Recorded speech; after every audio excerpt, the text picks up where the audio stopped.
Salut! On sait maintenant que le lactate n'est pas un déchet, mais alors c'est quoi les déchets quand on fait un gros entraînement? Je vais vous parler de quelques-uns d'entre eux les plus importants. Le premier, c'est le CO2. Lorsqu'on brûle des glucides ou des gras, avec de l'oxygène, on crée de l'ATP et du CO2. Et ce fameux CO2 est tout simplement éliminé par votre poumon. Le deuxième, c'est les ions H+. Je viens de vous en parler. Quand on brûle du glucose ou des gras, on forme de l'ATP, c'est votre fameuse monnaie énergétique. Celui-ci est ensuite pris dans une autre réaction chimique qui va former de l'ADP plus du phosphate. Et bien sûr, des ions H+. Puis c'est ces fameux ions H+, qui acidifient le muscle, qui peut vous donner cette sensation de brûlure. Une autre façon de libérer un proton, c'est quand tu fais un effort hyper intense sans oxygène.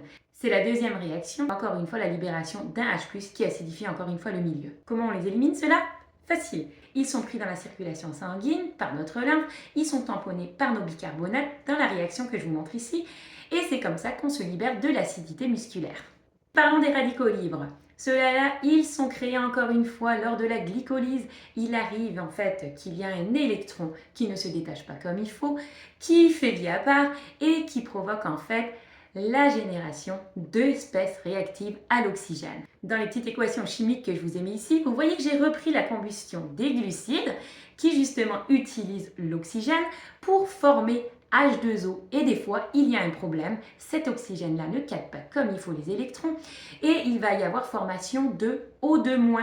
Puis ce fameux O2-, c'est le fameux radical libre qui lui va vouloir aller chercher un autre électron quelque part dans le milieu pour former H2O2 et OH-.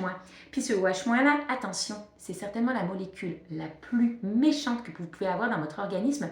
C'est celle-là qui s'attaque à votre ADN, qui va la modifier, puis provoquer des cancers, etc. etc. Le corps, comment il gère ça?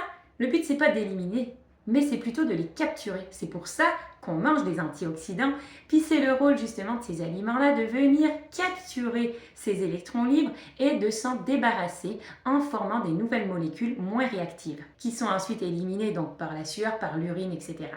Allez, quatrième déchet, je voudrais vous parler peut-être des molécules inflammatoires. Forcément, si on fait un exercice intense, le corps va vouloir venir réparer les débris et c'est là qu'il va y avoir une multitude de molécules inflammatoires qui va venir et si on en a de trop, le corps va simplement les liquider par la circulation lymphatique, par le foie, par les reins et s'en débarrasser.